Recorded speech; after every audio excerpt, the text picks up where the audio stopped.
সিরাজউদ্দৌলা নাটক থেকে যত এমসিকিউ আসে তার মধ্যে একটা বড় অংশ সংলাপ থেকে আসে। আর সংলাপ নিয়ে আমার একটা ভিডিও আগেই করা আছে, কাজেই সেটি যারা দেখেছো তাদের কাছে আজকে অনেকগুলো কমন পড়ে যেতে পারে। যেমন প্রথমটিই আছে, আমি গভর্নর ড্রেকের ধ্বংস দেখতে চাই। এই উক্তিটি কে কাকে করেছিল? নিশ্চয়ই মনে আছে অনেকের, এটি করেছিল অমিচাঁদ হলওয়েলকে।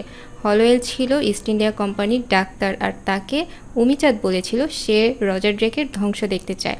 আর এই রজার ড্রেকের পরিচয়টা কিন্তু মনে রাখতে হবে, তিনি ছিলেন গভর্নর, ইস্ট ইন্ডিয়া কোম্পানির গভর্নর।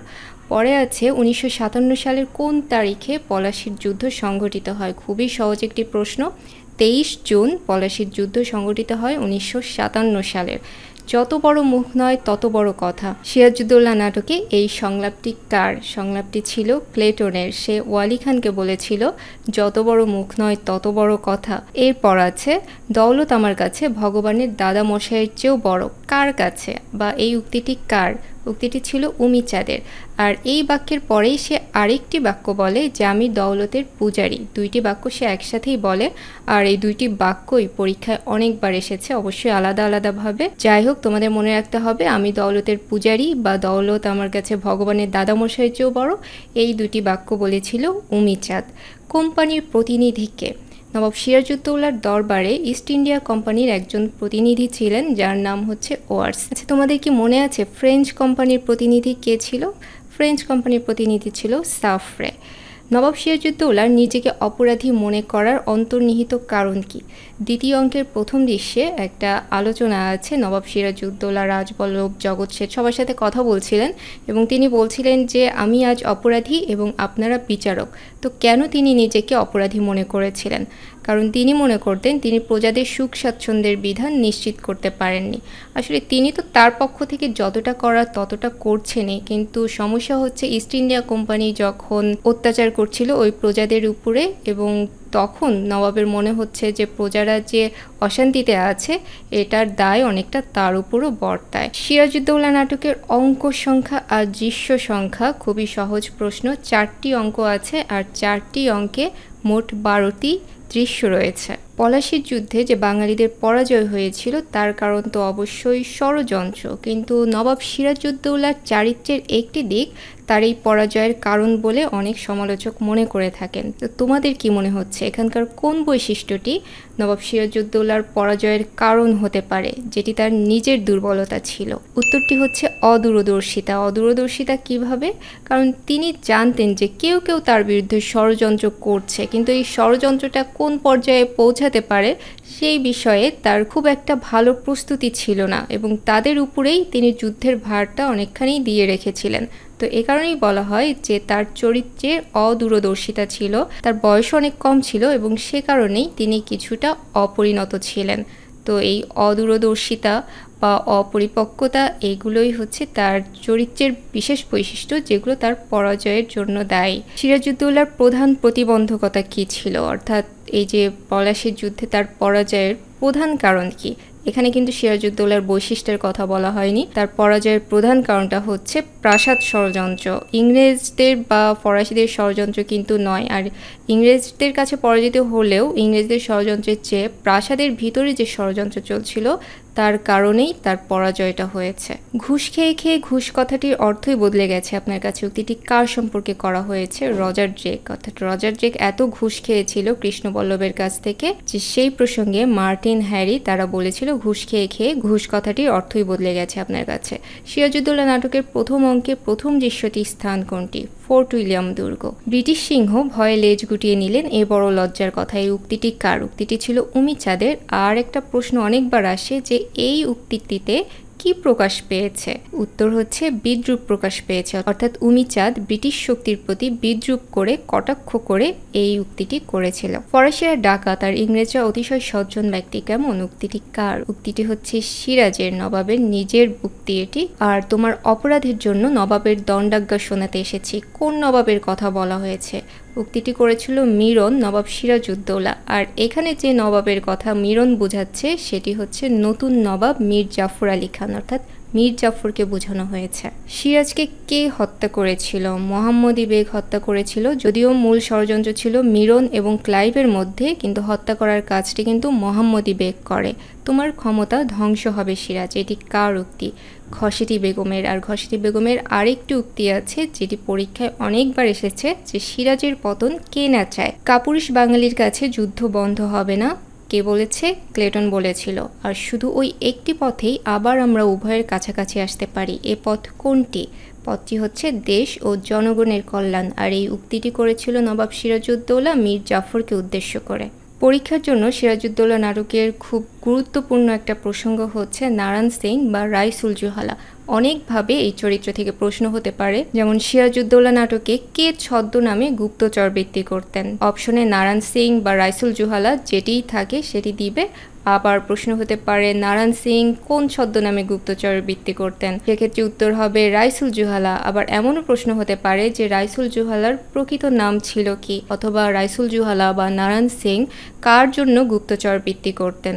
সেক্ষেত্রে হবে উত্তর নবাব সিরাজউদ্দৌলার জন্য।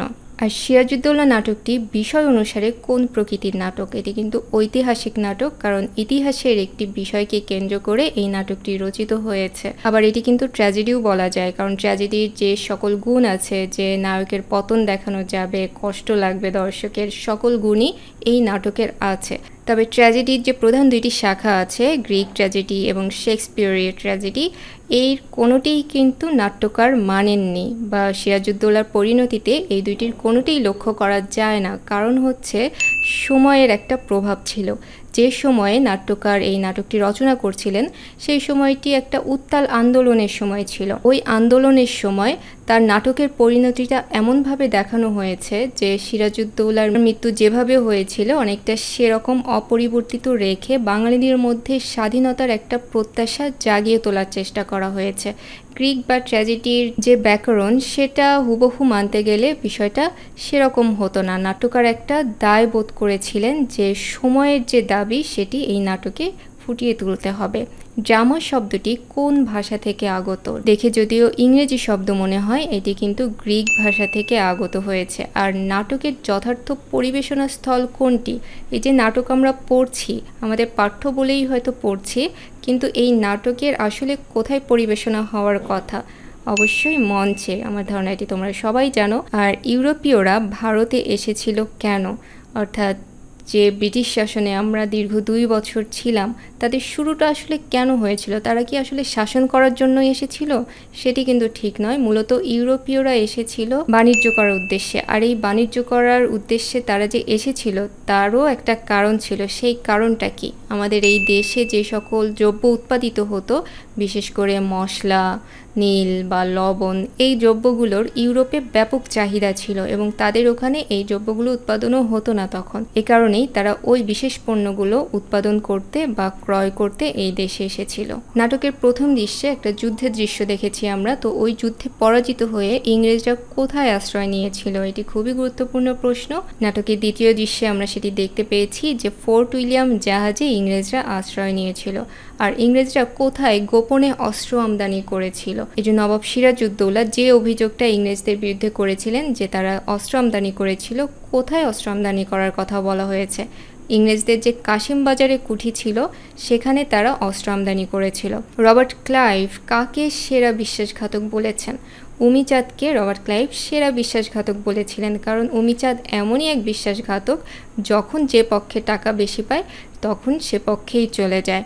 সিরাজউদ্দৌলার মায়ের নাম হচ্ছে আমেনা বেগম। আর সিরাজউদ্দৌলাকে কোথায় আটক করা হয়? ভগবান গোলা নামক এক স্থানে সিরাজউদ্দৌলাকে আটক করা হয়েছিল। আর কার নির্দেশে সিরাজউদ্দৌলাকে হত্যা করা হয়? উত্তরটি লক্ষ্য করো। ক্লাইভের নির্দেশে সিরাজউদ্দৌলাকে আটক করা হয় এবং তার ষড়যন্ত্রেই মিরনের নির্দেশে কিন্তু মোহাম্মদী বেগ সিরাজউদ্দৌলাকে হত্যা করে। কত টাকার বিনিময়ে মোহাম্মদী বেগ সিরাজকে হত্যা করতে রাজি হয়েছিল? 10,000 টাকা। সেটা আজকের দিনে 10,000 না, ওই সময়ে 10,000 টাকা নিশ্চয়ই অনেক বেশি টাকা ছিল। এই 10,000 টাকার বিনিময়ে মোহাম্মদী বেগ সিরাজউদ্দৌলাকে হত্যা করতে রাজি হয়েছিল। সিরাজউদ্দৌলা নাটকের প্রথম সংলাপটিকার? প্রথম সংলাপ ছিল ক্লেটনের। সে ওয়ালি খানের উদ্দেশ্যে প্রথম সংলাপ বলেছিল। আর শেষ সংলাপটিকার বলতো?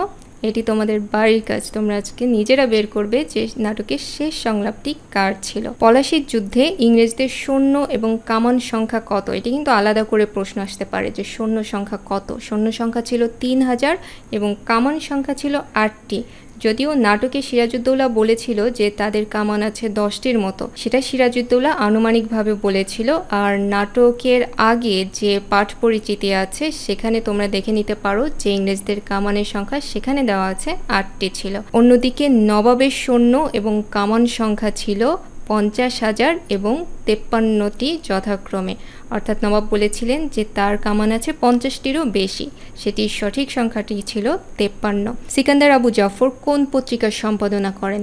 দুইটি পত্রিকার নাম তোমাদের মনে রাখতে হবে, দুটিই তার সম্পাদিত। একটি হচ্ছে মাসিক সমকাল, এটি একটি মাসিক পত্রিকা ছিল, এই পত্রিকাটি তিনি দীর্ঘদিন সম্পাদনা করেন। আর আরেকটি পত্রিকার নাম তোমাদের মনে রাখতে হবে, সেটি হচ্ছে সাপ্তাহিক অভিযান। এই পত্রিকাটি প্রকাশিত হতো কলকাতা থেকে এবং মুক্তিযুদ্ধের সময় এই পত্রিকাটি প্রকাশ করা হতো। ওই সময় তিনি দেশে থাকতে পারেননি, ভারতে যান এবং ভারত থেকেই এই সাপ্তাহিক পত্রিকাটি প্রকাশ করতে থাকেন। সিকান্দার আবু জাফর এর মধ্যে কোনটি ছিলেন? এটি কিন্তু একটি বহুপদী সমাপ্তিসূচক প্রশ্ন, অর্থাৎ একাধিক উত্তর হতে পারে অবশ্যই।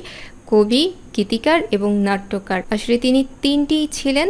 অর্থাৎ একই সাথে তিনি কবিতা লিখতেন, নাটক রচনা করতেন এবং গানও লিখতেন। কিন্তু মজার ব্যাপার হচ্ছে তার মূল পেশা কিন্তু এগুলোর কোনোটিই ছিল না। মূল পেশায় তিনি ছিলেন একজন সাংবাদিক। আর আগেই আমরা দেখেছি যে তিনি পত্রিকা সম্পাদনার কাজে যুক্ত ছিলেন। সাংবাদিকতার পাশাপাশি তিনি কবিতা, গান এবং নাটক রচনা করতেন। আর তার একটা বিখ্যাত গান আছে, আমাদের সংগ্রাম চলবেই, এই গানটির রচয়িতা তিনি। আর সব শেষে সিকান্দার আবু জাফর কত সালে মৃত্যুবরণ করেন? 1975 সালের 6ই আগস্ট এই বিখ্যাত নাট্যকার মৃত্যুবরণ করেন। এই ছিল সিরাজউদ্দৌলা নাটকের গুরুত্বপূর্ণ 45টি প্রশ্ন। এর বাইরেও তোমরা আরও যে গুরুত্বপূর্ণ সংলাপগুলোর কথা আছে সেই সংলাপগুলো পড়ে নিবে। আজকে এ পর্যন্তই, সবাইকে ধন্যবাদ।